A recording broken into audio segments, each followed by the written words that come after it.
પરમાર આરતી। શું બનાવ હતો ને શા માટે તમે આપઘાતનો પ્રયાસ કર્યો?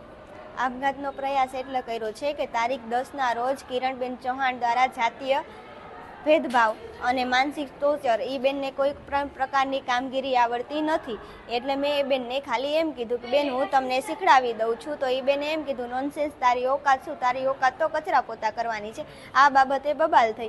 પછી મને એને ફોન દ્વારા આરોગ્ય અધિકારીને જાણ કરી। આરોગ્ય અધિકારીએ બીજા દિવસે મને 1 વાગે ત્યાં એની ચેમ્બરમાં બોલાવી, અને ચેમ્બરમાં બોલાવીને આરોગ્ય અધિકારીએ એમ કીધું કિરણબેને તમારે એવી ફરિયાદ કરી છે કે તમે મને ગાળ આપો છો। તો કિરણબેને જે ફરિયાદ કરી છે તો મેં કિરણબેનને તમે બોલાવો, તો કિરણબેનને બોલાય, તમે કિરણબેન મેં જે ગાળ બોલી છે એ તમે રજૂ કરો સાહેબ સમક્ષ। તો કે મને યાદ નથી ગાળ। તો હું એ જે શબ્દ બોલી છે એ બેનને યાદ તો હોવો જોઈએ ને, જે એને ફરિયાદ કરી છે મારી। તો પછી મને એવા કડક શબ્દમાં જયેશભાઈ વાકાણીએ કહી દીધું તને નોકરીમાંથી કાઢી મૂકીશ, તો તને ક્યાંય નોકરી નહીં મળે। હાલમાં મારી પરિસ્થિતિ ઘરની એવી છે, મારે ઘરે માંદગીનો ખાટલો છે, એટલે મારે નોકરી કરવી જરૂરી હતી। તેમ છતાં માનસિક ત્રાસના કારણે મને રાજીનામું મુકાયું। રાજીનામું પણ હજી સ્વીકારવામાં આવ્યું નહોતું। કાલે મને ફોન આવ્યો કે તમે રાજીનામું દેવા આવ્યા હતા। હું તો સેલેરીની બાબત પૂછવા ગઈ હતી કે મારી સેલેરી કેમ નથી થઈ, તો મને એવું કહેવામાં આવ્યું છે કે સાહેબે ના પાડી છે, તમારી સેલેરી નહીં થાય। આ બધા માનસિક ત્રાસના કારણે મેં જયેશભાઈ વાકાણી અને કિરણબેન ચૌહાણના લીધે આત્મહત્યા કરવાનો પ્રયાસ